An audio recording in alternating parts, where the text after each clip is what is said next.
Hello, dear friends, and many thanks for joining today's stream. It's a bit late than usually. It's not 11 o'clock, but I had a job interview this morning, which went not bad, I will say. Although I don't know yet if I will get the job or not. But anyways, I had to move time for a live stream a bit.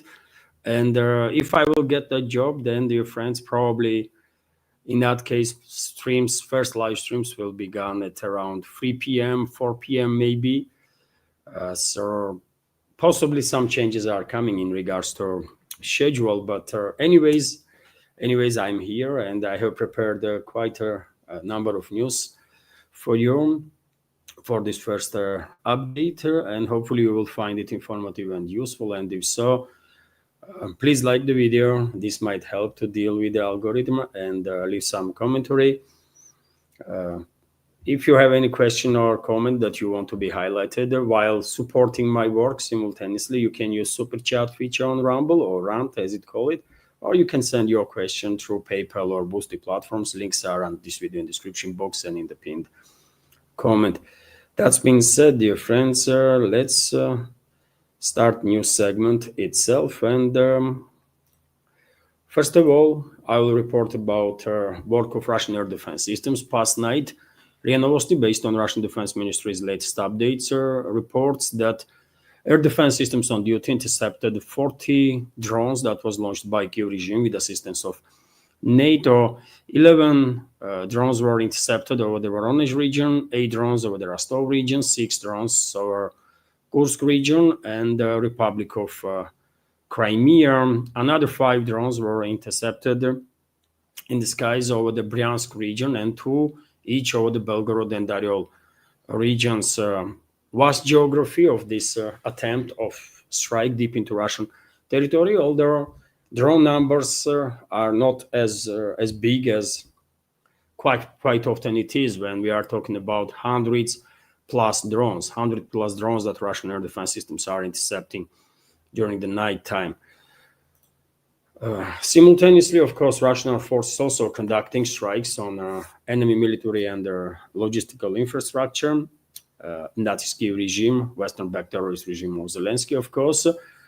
And we have this report, for example, from Solovyov Telegram channel, that Russian armed forces struck enemy targets in Nikolaev region, Sumy region, Kharkov and Chernigov regions, as well as in their territory occupied by enemy temporarily in Kramatorsk and Slavyansk.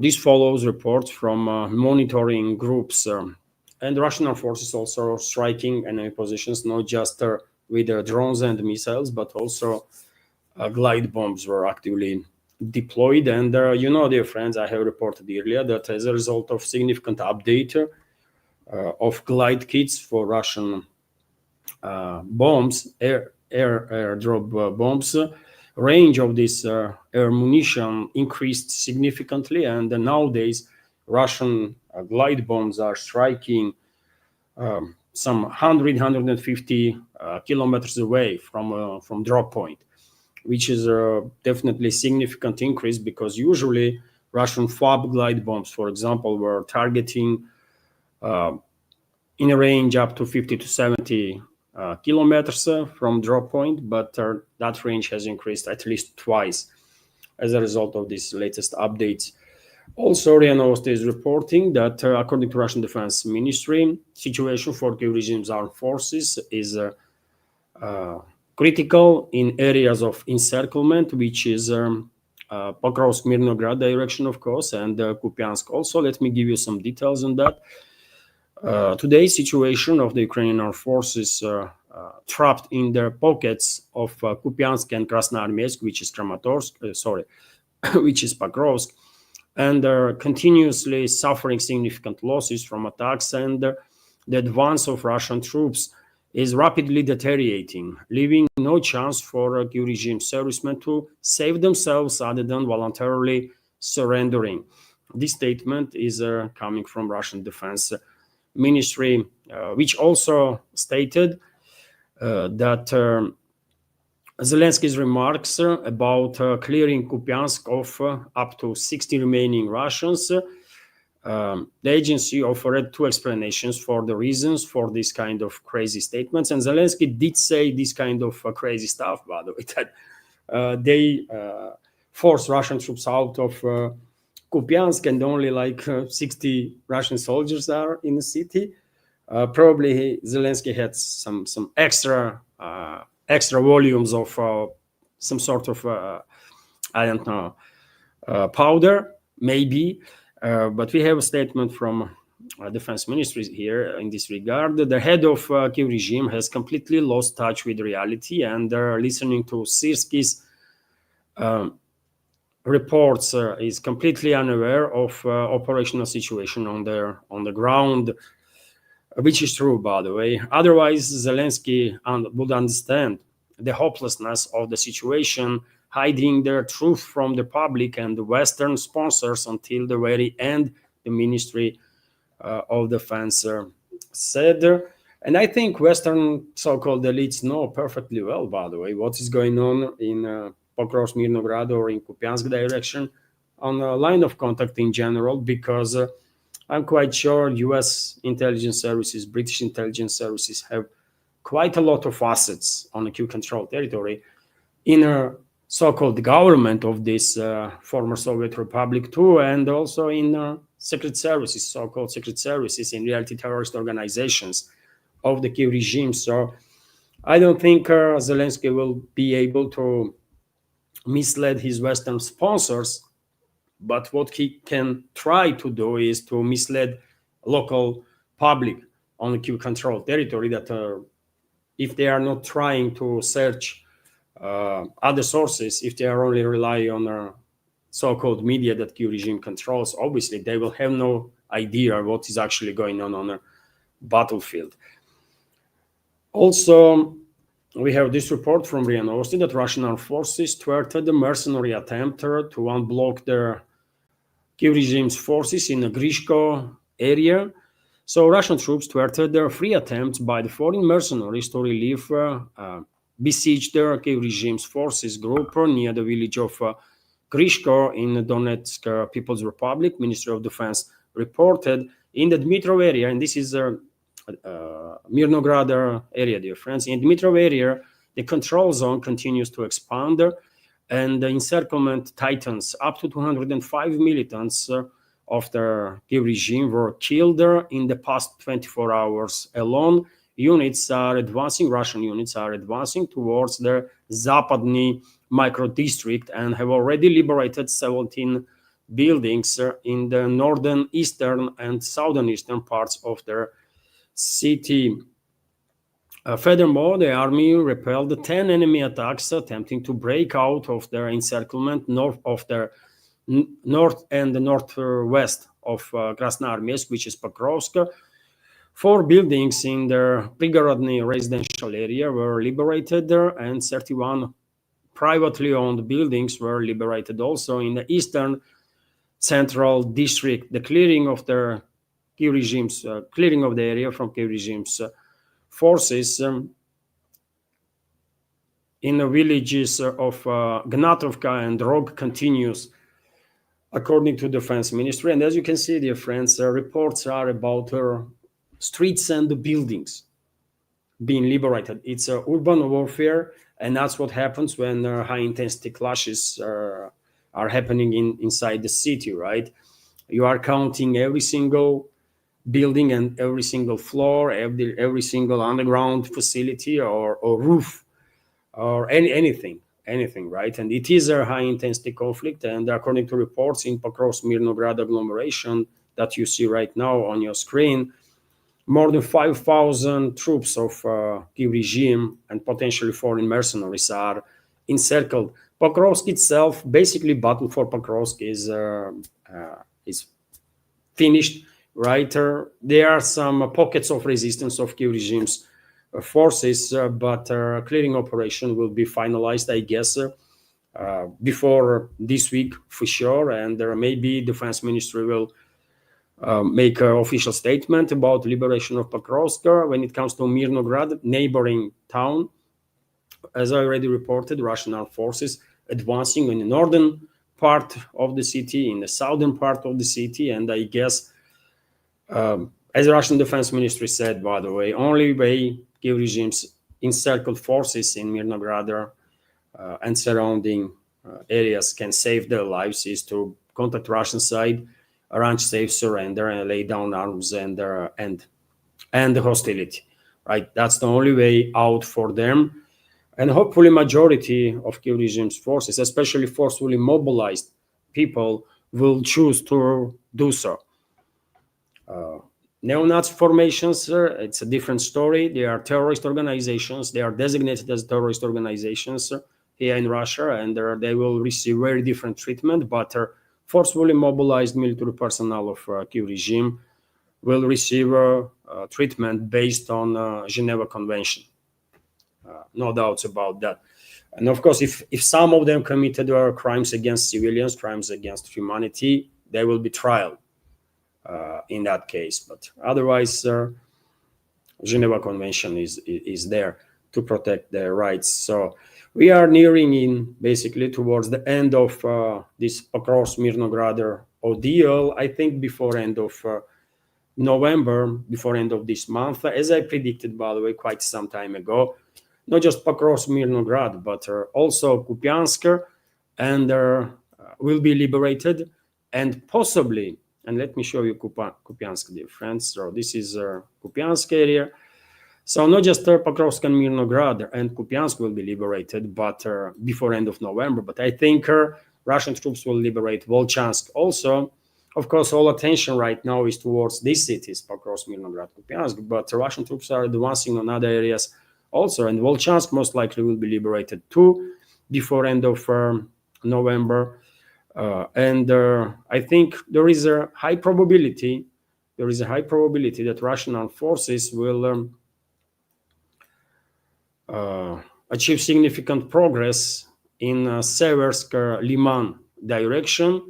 This is Seversk, by the way, which is in operational encirclement, and this is Liman, two strongholds. To another strongholds of Kiev regime, and I think there is a probability that if not before end of this month, then before end of this year, potentially Seversk and Liman will be liberated also, and all the surrounding villages and settlements in between these two, right? So I guess that's enough for battle map. I will continue with some other news, and probably you already noticed, by the way, tremendous hysteria in not just from Kiev regime's propaganda and Kiev regime representatives of the Kiev regime, but also in the Western so-called media. All the Russia haters are hysterical these days, and including big names when it comes to this anti-Russian propaganda. One of them is Julian Robke, for example, who works for a Bild, German so-called media outlet, and he published yesterday a poster about Pokrovsk, and basically he was whining about Kiev regime lying on the situation around Pokrovsk. Julian Robke was saying that 85% of cities under Russian control, and Zelensky is telling us that everything is okay, we are good, we are advancing, and he was angry. Julian Robke was angry about it. Although he should be corrected, by the way, it's not 85%, it's 100%. 100% of Pokrovsk controlled by Russian forces. There are some pockets of resistance here and there, understandably so. Some 60,000 people, according to reports, were living in Pokrovsk before this proxy war that West is waging against Russia. So therefore, there is hundreds and hundreds of buildings that Russian militaries have to check, right? Every floor, every rooftop, every underground facility. So it is understandable that in some areas they are trapped personnel of Kiev regime. Some of them are just in panic, don't know what to do. And I have seen videos, by the way, when trapped group of Kiev regime's forces in Pokrovsk were waiting for Russian militaries to pass them, and they didn't open fire, by the way. They shout at Russian militaries that they want to surrender, right? And they let them know that there is a group there in underground facility, and there several military personnel of Kiev regime surrender. Sometimes they don't even have radio, by the way, to communicate, right? With to try at least to reach Russian side. And there such a one might say anecdotic situations are happening when trapped personnel of Kiev regime is just waiting for someone from Russian troops to pass nearby so that they can call them and say that, well, they are surrendering, right? There are other stories too. There are some groups that are trapped that are actually continue to fight for whatever reason, right? Maybe they are Nazis, maybe they have committed their crimes against civilians and they know they're not going to be treated well, right? So different stories, but Pokrovsk is 100% under Russian operational control, let's say this way. And before end of this week, probably clearing operation will be finalized there. So I guess Julian Robke today will come up with this build propagandist, by the way. Today will come up with some more hysterical posts. Okay, it's funny to see these Russia haters, by the way, being hysterical. Also, well, Zelensky himself continues to push this nonsensical narrative, by the way, that barely anybody on Kiev controlled territory believes in, that well, Zelensky is in charge, Kiev regime's forces are in charge of the situation, they are advancing, there is no encirclement, neither in Pokrovsk or Minograd, neither in Kupiansk. As I said earlier, dear friends, Zelensky even said publicly that there is only like 60 Russian troops in Kupiansk. That's it. No encirclement, no nothing. So you can judge by this kind of statements state of Zelensky's mind. He is not there. He clearly not there. But nevertheless, it's not up to Zelensky, isn't it? He is a puppet, and he has a puppet masters, right? That are giving him orders what to do, when and how. And I guess he received orders from London to go as much as possible closer to line of contact, or at least imitate that he is somewhere there, right, towards close to zero line. And you guess with whom Zelensky had a meeting, by the way, with open Nazi formation, with open Nazis and the fascists. Zelensky went to give some state medals to Ukrainian Nazis, Azov formation, and there are others, right? And of course, and he shared video. His administration actually shared the video, by the way, of this meeting with Nazis. So they are not shying away, demonstrating their alliance with the Nazis there. So Ukrainian leader Vladimir Zelensky, according to our team, has inspected the multiple units fighting Russian forces in Donbass, including openly neo-Nazi military formations, meeting distinguished servicemen and presenting them with the state awards. Their PR stunt comes as their battlefield situation continues to deteriorate for Kiev regime's forces in southwest of Russia's Donetsk People's Republic, where Kiev units are encircled in the city of Pokrovsk and nearby Mirnograd. Zelensky met with the troops at the multiple undisclosed locations described by Kiev regime's media, so-called media, as a command points close to front line. Units inspected by Zelensky included the 1st National Corps, that is Azov, by the way, one of several offshoots of the National Notorious Neo-Nazi Unit of the same name that was defeated early in the conflict during their battle for Mariupol. The unit, led at their time by Denis Prokopenko, ultimately surrendered to Russia. He was later exchanged and now leads their 1st Azov Corps, and I believe 12th Brigade, by the way, is also neo-Nazi Azov formations, and according to some reports, 3rd Brigade and 13th Brigade are also affiliated with the Azov neo-Nazi formation. It's entire Nazi movement, by the way, this Azov. It transformed into a Nazi movement. Footage of the meeting with Azov shared by Zelensky features assorted neo-Nazi symbols, including the unit's emblem, stylized their wolf's angle rune, and red and black flag associated with the World War II era Ukrainian Nazi collaborators.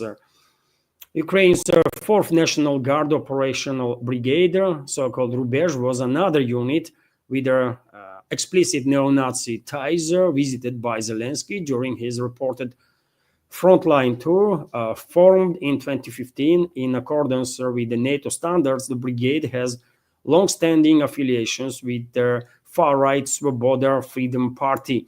Several soldiers awarded by Zelensky were the patches featuring SS runes, by the way. And you know SS, what SS symbolized, right? In famous German Nazi SS formations, most inhuman ones, right? Among militaries of the Third Reich. Apparently, these neo-Nazis, Ukrainian neo-Nazis, not apparently, but you can actually see, by the way, I show you also photos of these materials. So they were wearing patches with SS runes, apparently signifying their allegiance to their brigade's 4th Battalion, known under their nickname Sila Svobody, Power of Freedom. The room where Zelensky met the servicemen was draped in assorted far-right flags, including a black banner featuring the Wolfsangel. What? I don't even know how you say. I don't speak German, by the way. Wolfsangel, whatever that is. Ukrainian nationalists have longer insisted the symbol is not the same as the one used by Nazi Germany, but rather monogram of their national idea slogan. Yeah, of course. You can see now what that means. But you see this? Or this is a video you might don't see on your screen. I show you, by the way, in a second.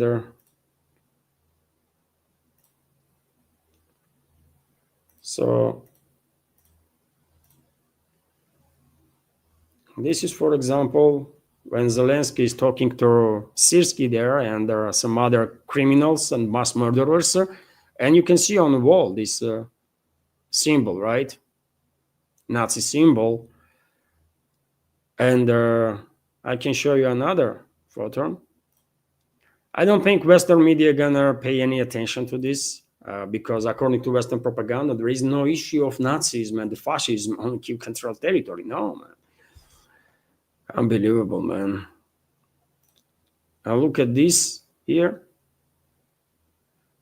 This black and red is a Ukrainian Nazi collaborant flag, right, during the Second World War, that is adopted by modern Ukrainian Nazis. And you can see here Azov, also Azov symbols that are also related to Nazis, right?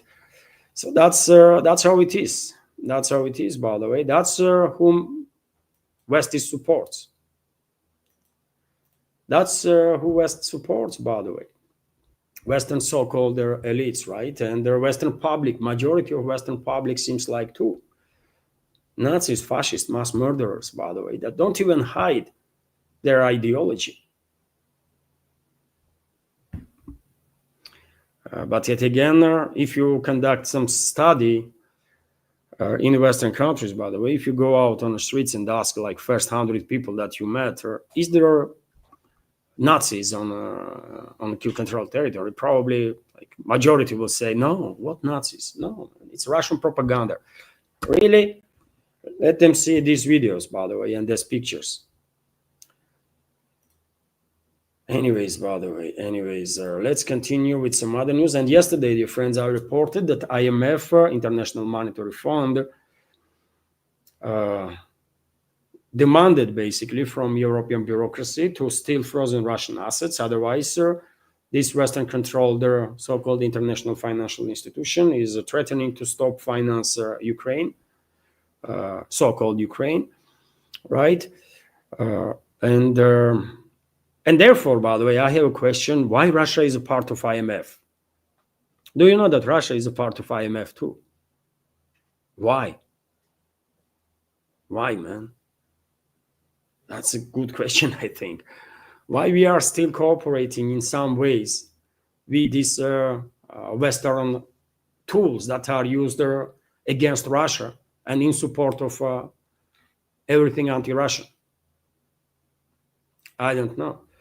But when it comes to stealing Russian frozen assets, in December, as I already reported, in December, European bureaucrats, puppets or globalists, will have a meeting and they will try to force once again Belgium government to agree to steal all the Russian frozen assets that are in Euroclear and some other financial institutions from Belgium, right? But meanwhile, EU has to continue, right? Globalists want to continue this proxy war, and they are forcing their puppets in the governments of EU member states to allocate more and more money, and they don't care from where this money is coming from, right?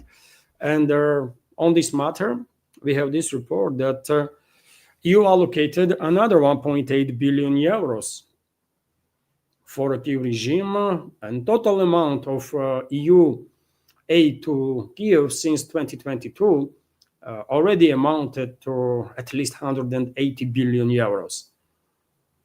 180 billion euros. Can you imagine how much good could be done with 180 billion euros for citizens of EU member states? Just imagine how much good could be done for citizens. There are so many programs could be financed, right? Educational programs, social programs, infrastructural projects, you name it. And this tremendous volume of money, at least 180 billion euros, were spent by European bureaucrats to prolong this proxy war that Western elites are waging against Russia. This should be issue for citizens of European countries, but unfortunately, I see no massive demonstrations in Europe with their demand to, with questions at least, right? Maybe not even demands, but questions. Why taxpayers' money being wasted this way? Why? No one is asking, man. Maybe very few well-informed individuals, but majority is in deep freaking sleep, man. Probably they don't even know how much money European bureaucrats already stolen from the taxpayers. RIA Novosti, meanwhile, reports, and I did mention this yesterday, that U.S. Surveillance plane was spotted over the Black Sea, not far away from Crimea, also Sochi, Russian Black Sea coast resort city. And of course, this is a clear indicator based on pattern that we see in the past that NATO countries under the leadership of US are preparing large-scale, most likely are preparing large-scale drone and missile strikes deep into Russian territory, which might happen literally at any point, any day, today, tomorrow, day after.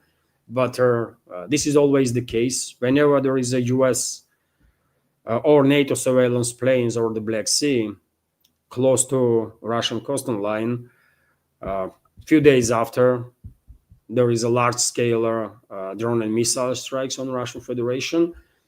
And I don't think this time around anything going to be different. And when it comes to long-range strikes, as I already reported, UK transferred additional batch of long-range Storm Shadow cruise missiles to Kiev regime. I guess France did the same, but Germany's government allegedly is still claiming that even though they are increasing funds to prolong this proxy war against Russia by 3 billion euros for 2026, on top of 8 billion plus that they already allocated for 2026 alone.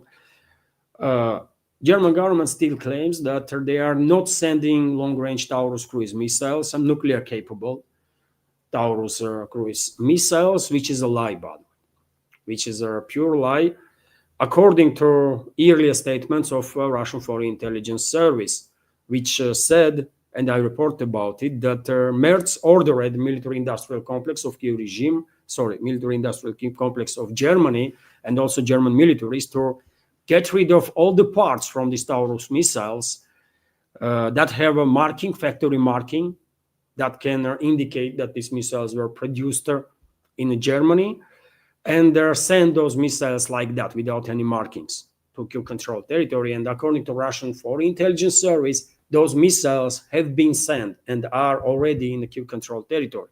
And that means German militaries are there and German intelligence officers too, right? Because Kiev regime cannot operate with these missiles. It has to be Germans, right? Germans and NATO militaries in general. So Berlin is lying, but I don't think they're gonna mislead the Russian side. Maybe they will mislead people in Germany, but not Russian militaries, by the way, not Russian military intelligence, not Russian leadership. And once these long-range Taurus missiles are used against Russia, well, it well might be the case when Moscow will say, you know what, we had enough of it, let's strike back now. And the German people should address their concerns if Russian strikes come towards their government, why they risk that much, why they were engaged in this proxy war against Russia in the name of Germany. But yet again, German people for now, seems like don't care much, right? So German authorities continue to rule out the possibility of transferring Taurus cruise missiles to Ukraine. Lie, by the way, those Taurus missiles already are on Kiev-controlled territory, according to Russian Foreign Intelligence Service. According to information from Handelsblatt, the German leadership's decision to increase financial aid to Ukraine by approximately 3 billion euro in 2026 could be considered as a kind of a compensation for their refusal to supply Taurus. Yet again, pure propaganda. Taurus missiles are already on a Kiev-controlled territory. According to Handelsblatt, Germany is betting that Kiev will use the funds provided by Berlin to develop its own long-range weapons, similar to the Taurus, primarily the Flamingo cruise missiles. Flamingo, yeah, of course. Flamingo is a British missile, by the way, right? Flamingo is a British design. I mean, design is universal. Even one might argue, even Fall-1 missile of Nazi Germany looks sort of similar to Flamingo, right? Because it does. There is some visual similarities there. But when it comes to Taurus is a very different weapon system, and Kiev regime is in no position to build anything close to Taurus.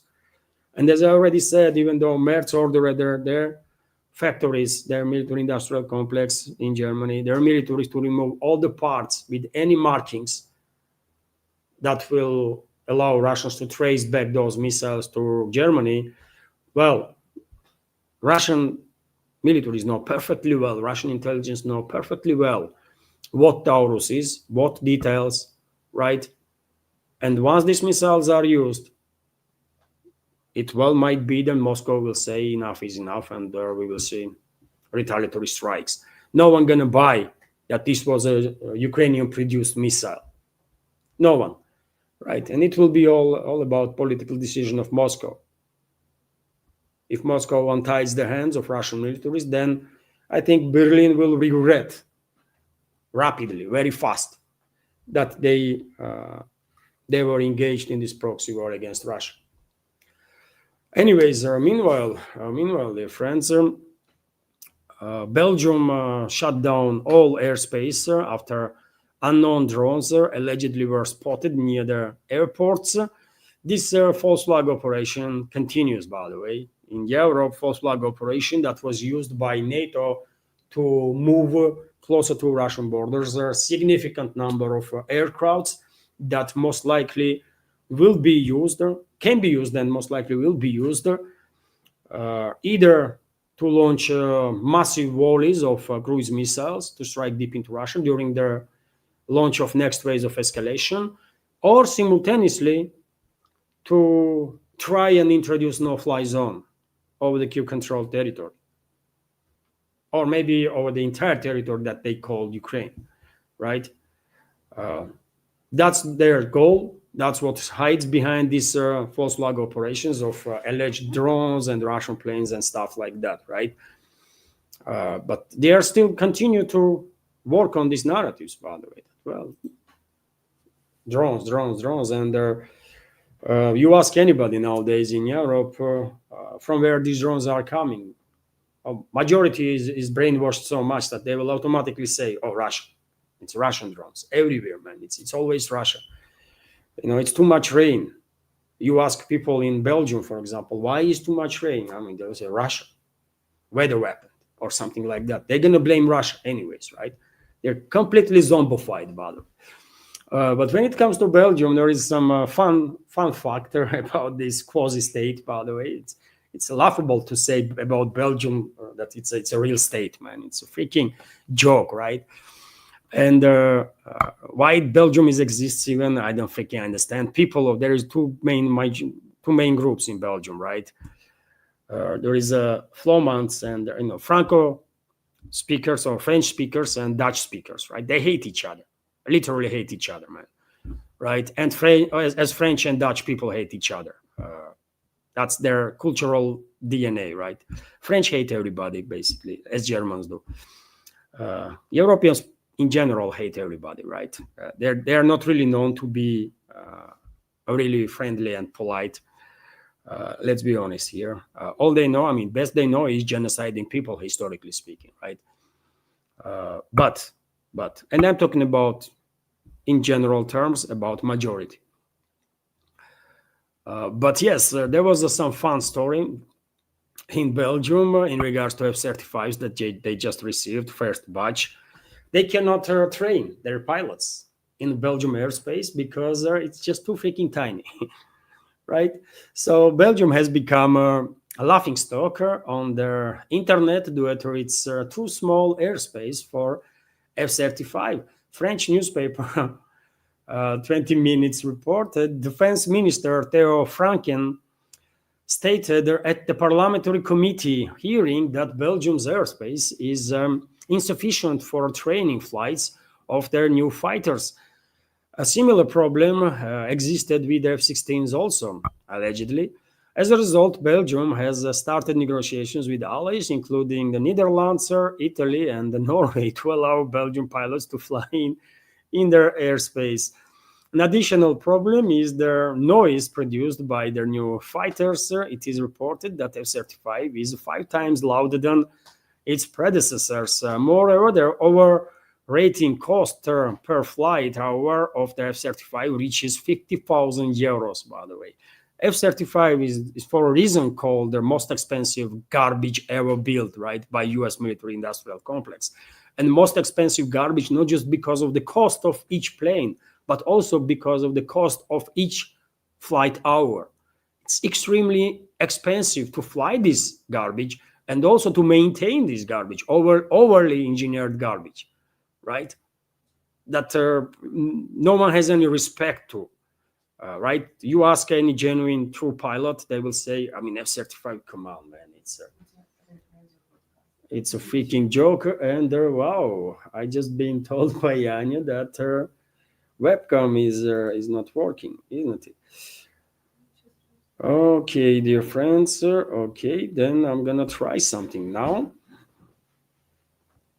I'm gonna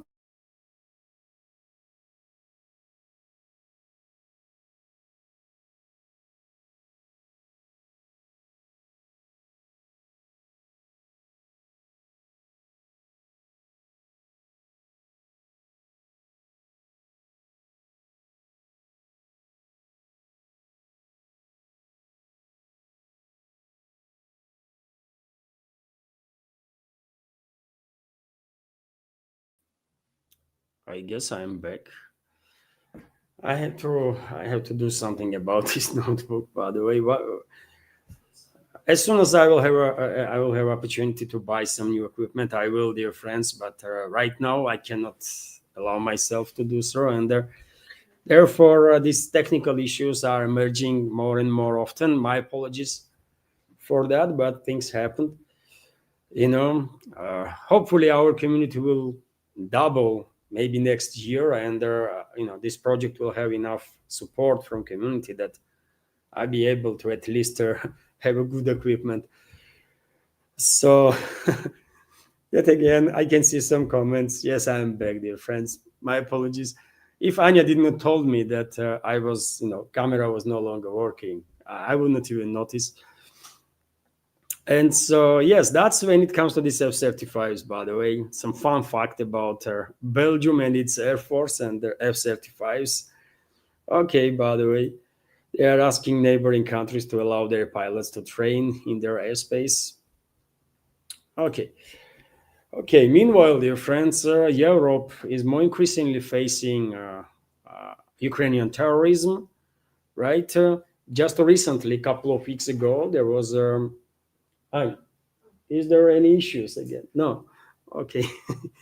So just a couple of weeks ago, there was reports, isn't it, about fire and explosions on refineries in Romania and Hungary, refineries that are related to Russian oil. And Orban, Prime Minister of Hungary, openly said that might be case of outsider involvement, right, in this situation with the refinery. And now we have this report that allegedly Ukrainians are behind the theft of EU citizens' personal data.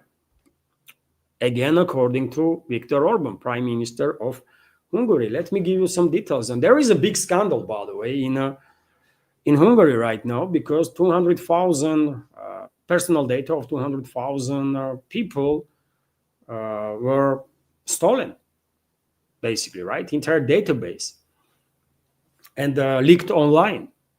So Ukrainian individuals and the Hungarian opposition parties are behind the theft and the leak of personal data of 200,000 Hungarians. Prime Minister Viktor Orban has stated he called the situation a serious national security risk that required an immediate state investigation. The accusations made in a video statement on Monday follow reports in Hungarian media that the database with the names, addresses, and the contact details of users who had downloaded the Tesla Party's vlog organizing app was briefly published online late last week. The pro-EU party and its leader, Peter Magyar, represent their main opposition to Orban's government. Serious scandal has shaken Hungarian public life. The personal data of 200,000 of our compatriots were published online without their consent, Orban stated. Based on the current information, this data was collected by the Tesla party. He said in an analysis of their database showed Ukrainian individuals were also involved in their data handling. And he has ordered national security officials to lead the probe. And well, by the way, should we be surprised that Kiev regime is involved in this clear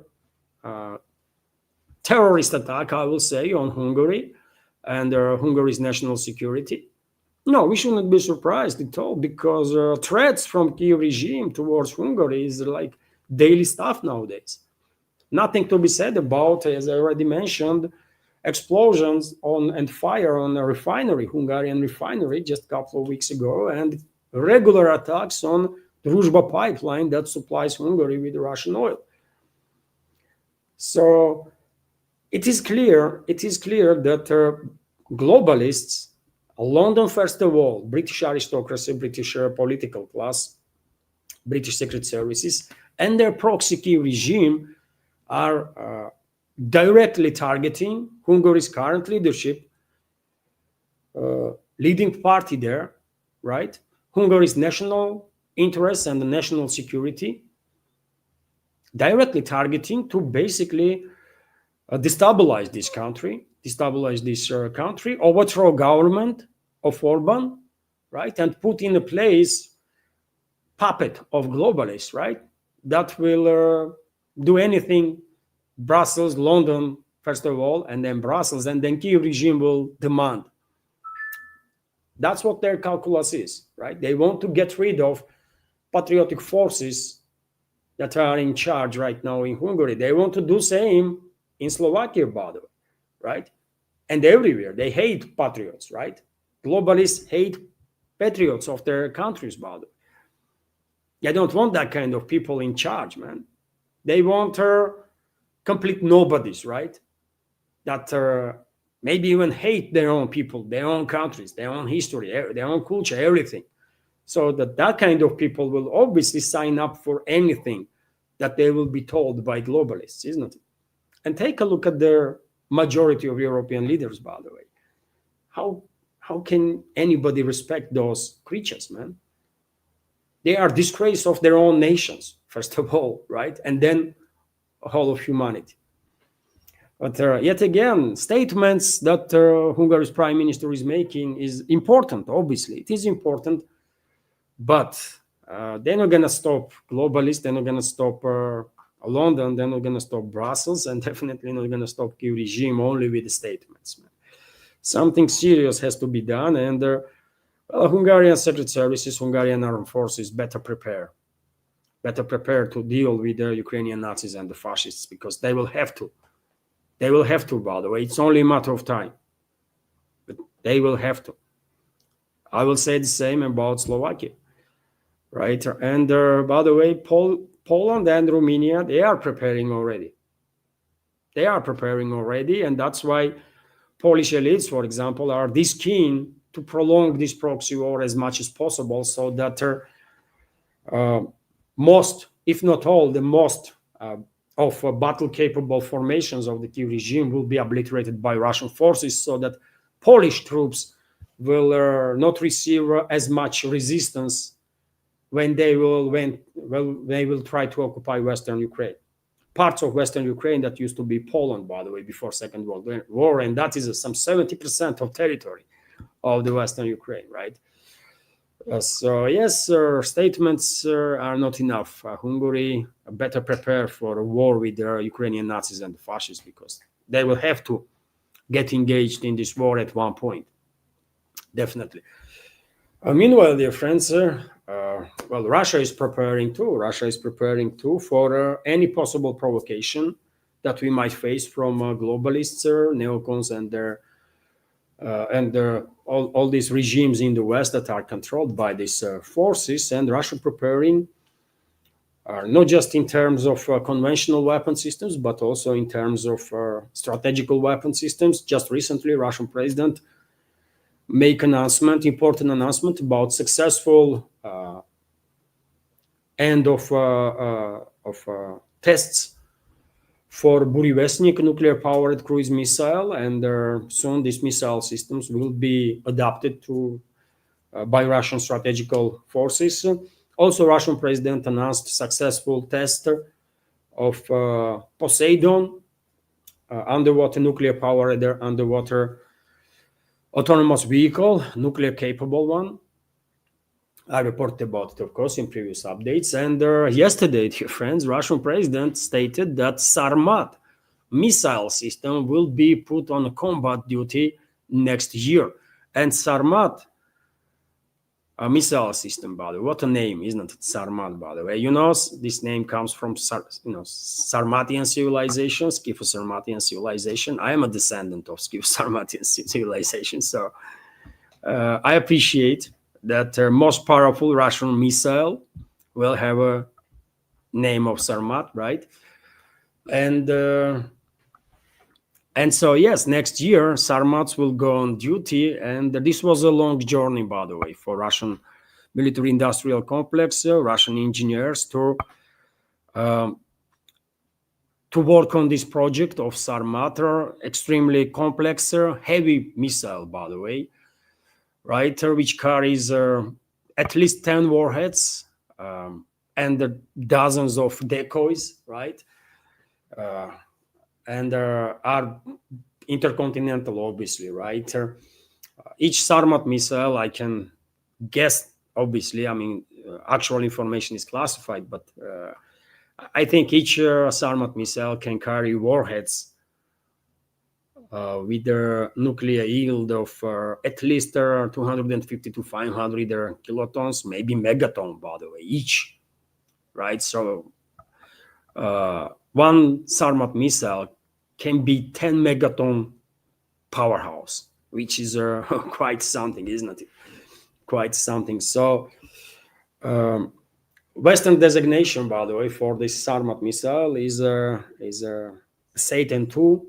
That's how NATO classified this missile. NATO always comes up with some dodgy, crazy names. It's a Sarmat. That's what Russian name is, and they should use Russian name, not their freaking, something. But who cares, man?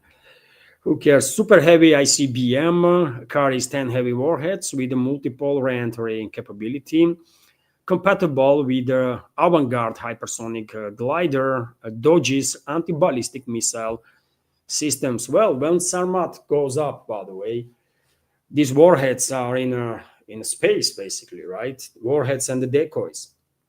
And you barely can distinguish decoy from the warhead. I mean, they might look actually similar. They might actually be the same vehicle, but decoys will just not have a nuclear warhead, right, in it. And these vehicles then are dropping towards their targets with a hypersonic or unimaginable hypersonic speed, right? They might even do some maneuvers to avoid detection, to avoid the potential interception, right? Which makes them like doomsday weapon for sure. Doomsday weapon. And dear friends, I can show you test launch, recent successful test launch of this missile. I believe I have a video of that. And this is the video about it. It's a massive freaking missile, and you can see, dear friends, a launch is happening. This missile, this heavy missile, is pushed out of silo, and only then, once missile is out of silo, engines are ignited, right? Engines of the missile, and it goes up. Quite something, man. I don't know exactly, but my guess is this missile is weight of this missile is probably, I don't know,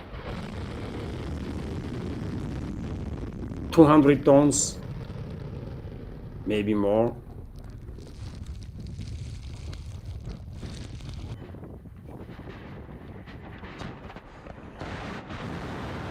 Yeah, impressive.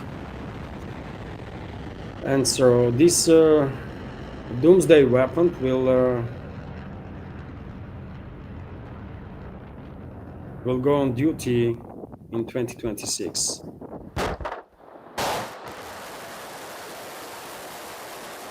Good.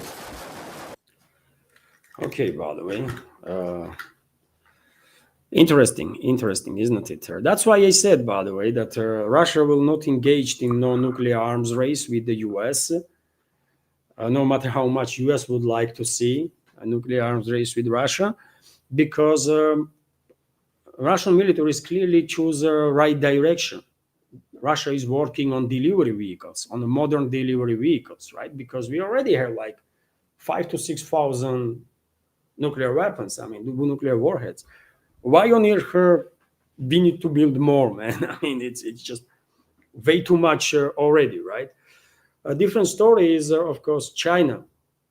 China, by 2025, 2030, will have around 1,500 nukes, nuclear warheads, right? And probably they will continue to build up their nuclear capabilities there, also in terms of not just delivery vehicles, but in terms of number of their nuclear warheads, right?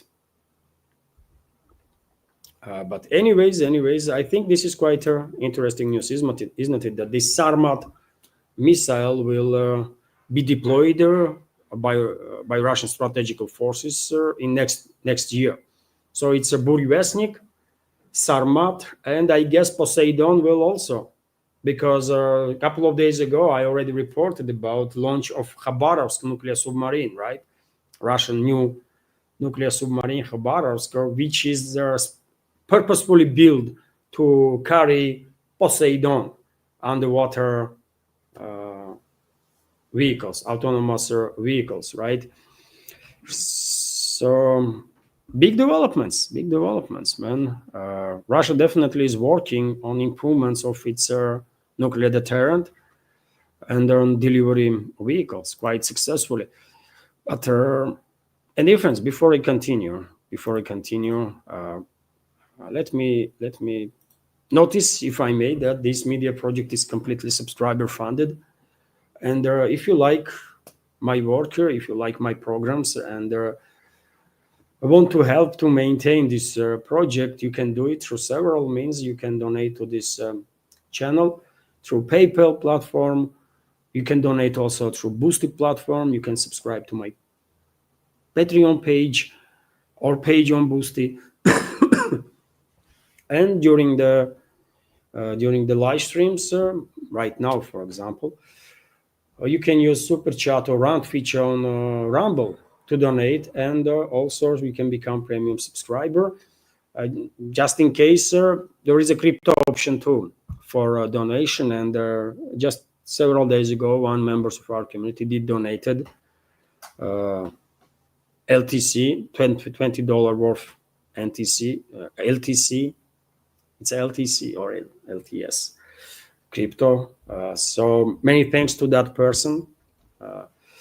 So yes, there is some options, by the way, obviously, to support my work, and all the links are on this video description box and in the pinned comment.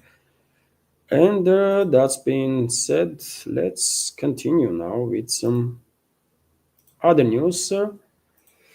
And for example, we have this report that I think is interesting, that Saudi Arabia's request to buy F-35 jets clears the key Pentagon hurdle, source, according to some sources. So USA approved Saudi Arabia's request to purchase 48 F-35 fighter jets. The final decision will be made in 2 weeks during the Mohammed bin Salman's visit to Washington. This is Crown Prince of Saudi Arabia, of course.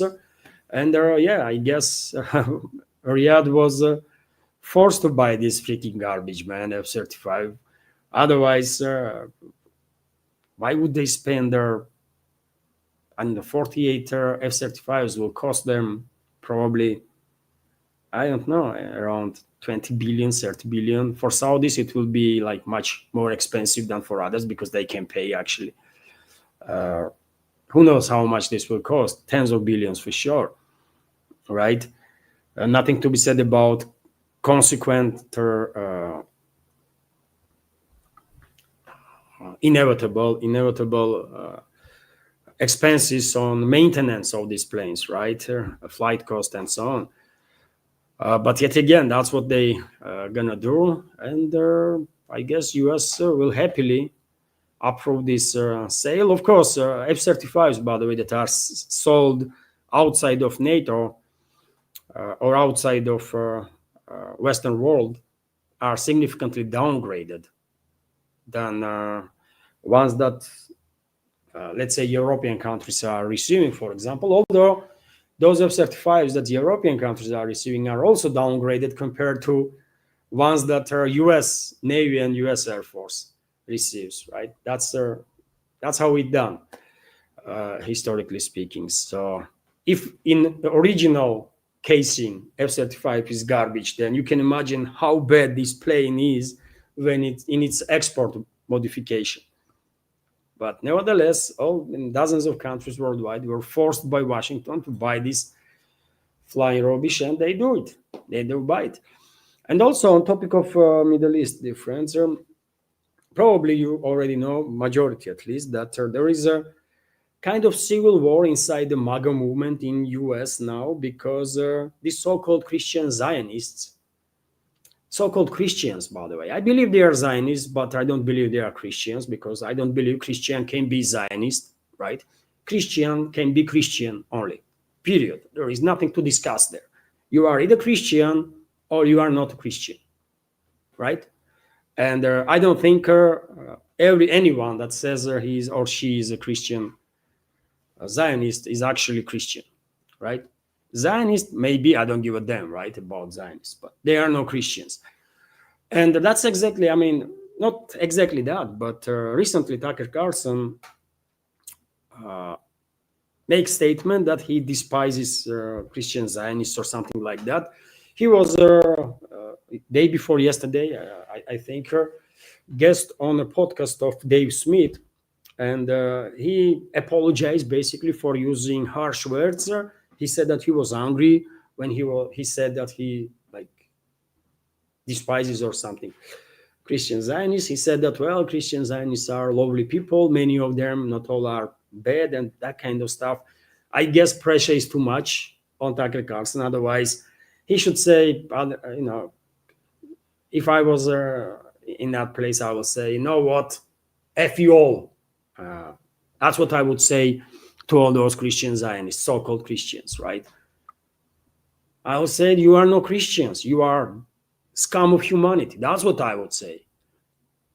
And if you don't like what I say, go and kill yourself. That's their position. You cannot bow down to these freaking animals, man, that Christian, so-called Christian Zionists are. These are dirty fucking animals, man, right?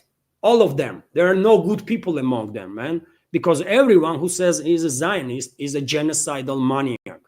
Every Zionist supports what Israel, these fascists, did to innocent Palestinian people.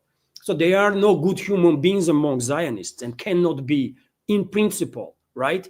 And it was a weakness on part of Tucker Carlson, I think, when he said that he apologizes for using this harsh word in regards to this Christian Zionists. Bit disappointed there in regards to Carlson. Why, man? Kyle Kalinske is under attack right now, isn't it? Lefty commentator, for example, also a big name in US blogosphere. And he was attacked because Kyle Kalinske was sharing some memes about wife of Charlie Kirker when she was hugging or something J.D. Vance just a couple of days ago. It was awkward pictures that was released on internet. Actually awkward, by the way, right? And Kyle Kalinske shared these memes, and he was attacked by these snowflake MAGA people, right? Some of them are snowflakes, actually, that it cannot take no different opinion, cannot take no irony, sarcasm, or joke, nothing, right? And they are blaming that lefties are exactly the same. And leftists also have a lot of snowflakes, right? This American society, man, is divided tremendously, isn't it? And they have radical groups, this radical right, radical left, that hate each other, and they're blaming each other on stuff that they actually are, right? And so Kyle Kalinske was attacked, right? Maybe his jokes, his takes were, you know, too strong. But you know what? He has every right to say whatever he wants, right? And he only shared the memes, by the way, that others did. He did not even create no meme. And even though I disagree with their probably significant, I mean, maybe majority of ideas that Kalinske is pushing,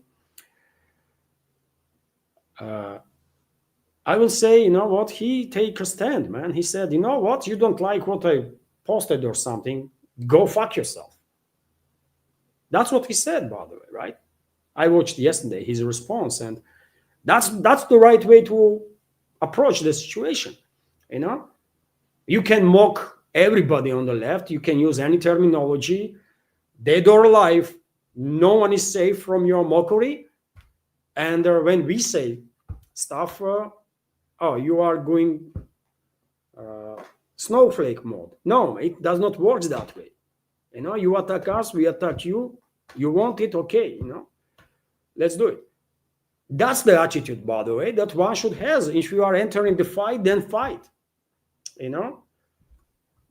and I can respect that, even though I disagree with many takes of Kyle Kalinske, and with some takes I do agree, because I myself consider to be left liberal, right? Although in Russian understanding, in the West probably I will be called I don't know, right leaning or conservative or something like that. Okay, I have no issue with that.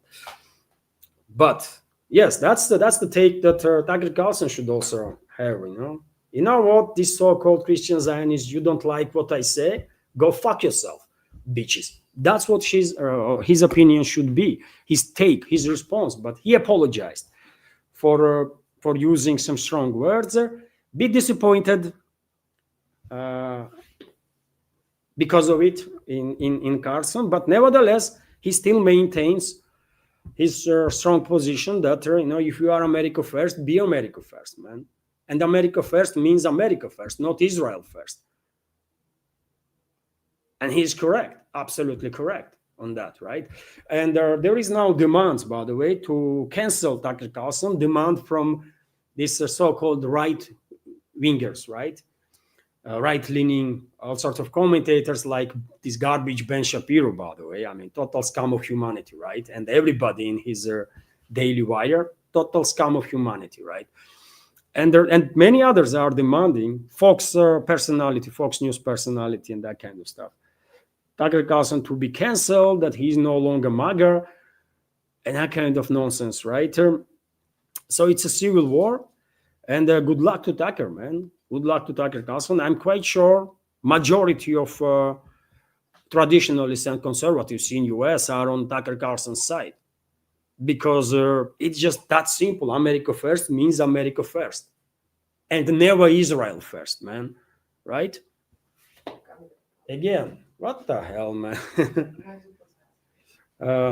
Okay, let me try again.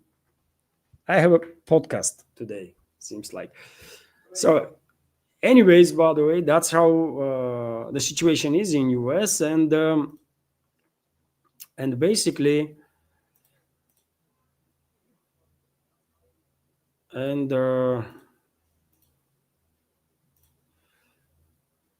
basically there was demand not just to cancel Tucker Carlson from all the platforms that directly or indirectly are related to Republican Party, but also from Heritage Foundation that also linked to Republican Party. I mean, one might argue. And Heritage Foundation said no. At least Steve Bannon, another personality that says openly that he is a Christian Zionist. What the hell is wrong with you? I mean, either you are Christian or you are Zionists. There is no Christian Zionist. It's a freaking nonsense, right? So don't lie to people calling yourself a Christian. You are no Christian, Steve Bannon. And nobody is a Christian who said they are Zionists. But anyways, Steve Bannon, I don't know how he knows what Heritage Foundation gonna do, but he said there is no way that this institution, a well-known institution in US, by the way, that is linked to Reagan, right, or something like that, gonna dump Carlson, which is good, by the way. Tucker Carlson is definitely become a sort of a voice of reason in American traditionalist conservative movement, right? Voice of the reason. Surprisingly, I will say, right? But it is what it is. So it's a civil war, by the way, in the MAGA movement, in America First movement, right? And hopefully this people like Dave Smith, Tucker Carlson, and other normal individuals will win this fight, right? Candice Owens is in there also. Um, Rand Paul or Ron Paul, right? Their father and son, right? One was a congressman, father was a congressman, son is a senator. Both people are voices of reason, I will say, right? And there are many others that are America First people, and they should win this fight, man. They should win this fight. They should not allow Zionists to basically intercept whole conservative movement in the US, right? Not just Republican Party, but whole conservative traditionalist movement in the US. They cannot they cannot allow this to happen. But let's see how things will go. RIA Novosti, meanwhile, is reporting that United States is considering three options for measures against Venezuela. According to media, the White House is considering three scenarios for military action against Venezuela. New York Times reports, citing sources. First option involves strikes on military targets with the aim of depriving Maduro of military support. Well, will it work? I don't think so. But they can try. The second approach involves Washington sending special forces such as Army's Delta Force or Navy SEALs, Team 6, to capture or kill Maduro. This might not work either because Maduro might be protected not just by his own security forces, but also by Wagnerites. And not just by Wagnerites, but former officers from Russian Secret Service, and that's something, you know. They will know how to protect Maduro. So if Navy SEALs or Delta Force will even try to get anywhere close to Maduro, they could be obliterated, man. They might enter trap straight away because they're gonna be traps, man. A lot of traps, right? So therefore, I don't think this second scenario would work or even will be implemented. Too risky. And the third option allegedly involves sending U.S. counterterrorism forces to establish control over the airfields and at least part of Venezuela's oil fields and their infrastructure. So that's a ground invasion, by the way, and that's a probability. I think that's exactly what's going to happen, together with the first option, right? Strikes on military and logistical infrastructure of Venezuela, simultaneous attempt of the decapitation strike on political and military leadership, and the ground invasion. That's how things gonna go down there. And yet again, if people of Venezuela, in terms of militaries, we all understand that Venezuelan army, no matter how capable or incapable, but it's never gonna be much or near peer for U.S. militaries, right? Different leagues there. But if people of Venezuela will fight, that's a whole different story. And in that case, Venezuela will receive all the necessary expertise, intelligence, weapons, munition, support needed to defend itself, right? And the U.S. military is not going to be able to defeat Venezuela if people will fight. If people are going to say, you know what, we are sick and tired of everything, just leave us alone, then U.S. will, of course, have a relatively easy walk out there. Relatively easy. It's not going to be easy, by the way, because Venezuela is a big country. It's a freaking jungles, man, all over the place, right? And there is a lot of places where some armed groups might establish their bases and then hunt down invading force little by little. And again, video camera is gone. I don't know why. I really don't, man. I don't know. It's a notebook. Is dying or camera is done. I have no idea, man. But you know what? I'll try now to Yeah, I know. I did it. I what? So, anyways, dear friends, let's continue with some other news. Right? I will just close these windows. Maybe notebook is just overloaded by so many windows. Can be the case. And I only have like few news left, dear friends. So I'm gonna end this live stream soon. Next news is this one from BNOC that Maduro approved a plan for armed resistance against the United States. So Venezuelan President Nicolas Maduro has approved the ruling party's proposal to resort to armed conflict in the event of American aggression. United Socialist Party of Venezuela must begin implementing them immediately, developing operational plans for every street and every community so that our entire people calmly, with restraint, but with firmness and courage, are at their highest level of preparedness. He said at the party's Congress. According to him, it is about preparing people for a possible national and continental armed struggle in the constitutional sense of defense. And yeah, I mean, they are ready. They are getting ready. And yet again, let's see how people of Venezuela are going to react.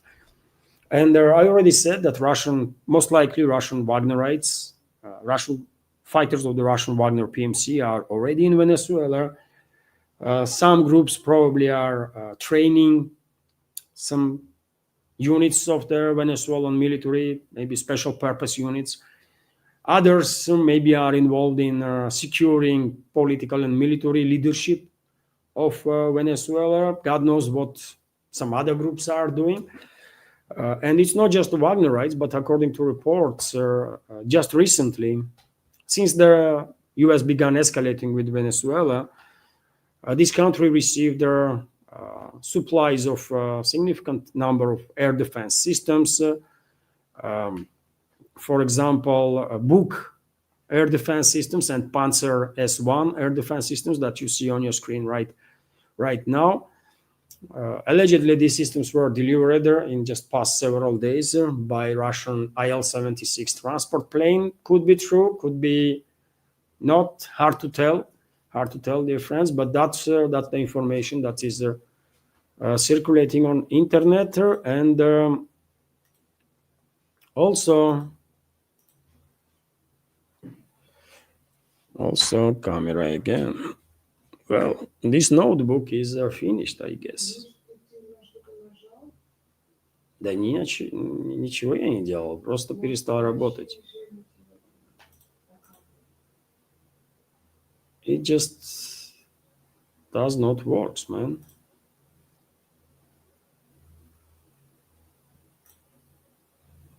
What?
1 2 1 2. I don't know if I'm back or not. Okay, anyways, I mean, this is too much, man. This is just too much. Let me end this live stream on that, dear friends. Hopefully, despite all these technical issues, you know, update was not better. Update was not better. I'll try my best, dear friends, uh, to do something with equipment. It takes time. It will take time, but hopefully, I will. I will. No, no, no. It's just too much, man. It plays on my nerves now. You know, camera is not working, sound is not working, this and that. So, anyways, dear friends, thank you very much for your attention. My apologies for these technical issues, but at least part that was okay, technically speaking. Hopefully, was good enough, interesting enough. Have a wonderful day, everybody, and I'll see you tomorrow. Bye for now. Thank you.